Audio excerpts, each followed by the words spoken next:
Hello and welcome back to my channel. In today's video I will show you how to fix a version family app not working. So let's get started. So here we can see the smart family version app. So if it's not working, you have to uh, follow these steps. So first of all, you click on here, then click on this I button. After that, scroll down, click on the storage, then clear the data and it will be fixed. So by this way will not fix, then you have to check for the update. Go to the Google, write for here app, then install the latest version as possible, and after that open the app.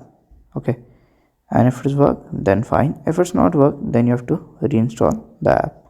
Click on here, then uninstall the app first and install it again via your Play Store. So if you find this video helpful, make sure you like, subscribe and share the video. Thank you for watching.